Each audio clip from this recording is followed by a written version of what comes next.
Welcome to Writing Your Answer, presented to you by the PHN. In this video, we're talking about the best way to write your tender answers so they stand out.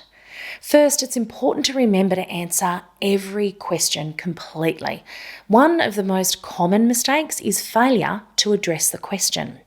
Questions often have multiple parts. That's why it's essential to break the question up into sections to make sure you answer everything.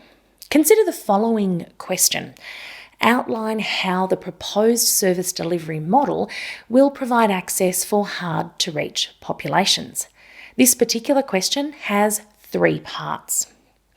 Breaking up questions will help you answer every part of the question. Another common mistake is failing to check the character word or page limit for a question. It's not uncommon to confuse character and word limits, so be sure, check twice. Also, check if the character limit includes or excludes spaces. Going over the character limit can cut off your answers, even if you're within word limits, and can cause you to accidentally submit cut-off sentences. When planning, remember the tender documents you went through in detail earlier are there to help you understand the tenderer's needs and exactly what they need to achieve. If you can, share your answers with others who haven't been involved in the writing and ask them to do a pre-submission assessment. They should highlight things that don't make sense to them, they find confusing, or are contradictions. Now, let's look at some writing tips that will help you submit a strong answer. First, try and reduce the cognitive overload for your assessors when reading too much information at once. You can do this by keeping your sentences short, preferably no more than 15 words, and paragraphs to no more than 50 to 100 words. You can also reduce your total word count by eliminating filler words like the or that. Strengthen your answers by using confident words. For example, instead of saying we will aim to, say we will. No matter how excited you are to share all your thoughts, answer the questions as directly as possible. You will be scored on how you've answered the question and the information you've provided. For example, if you've been asked to provide detail and you've just written a summary, this may be deemed insufficient information, resulting in a low score for that answer. Flow is also important. Check how your application flows when reading it as a whole.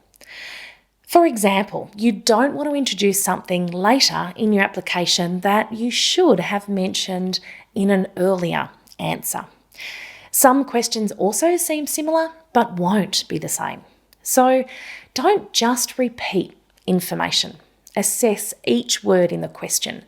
Look at the question hints. Compare the questions. Where does your information best fit? Last, pay attention to your structure.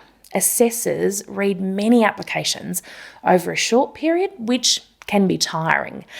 Answers that are structured in a logical way communicate more clearly, which improves your chance of a higher score. As you're writing, it's helpful to keep evaluation criteria in mind. Tenderers usually include the evaluation criteria in the guidelines. Often, questions will be asked that align to the evaluation criteria, but not always. If they don't, work out which questions would be relevant for you to incorporate information that addresses the evaluation criteria. For example, rarely is there a question asking you to demonstrate value for money. However, this is generally an evaluation criteria.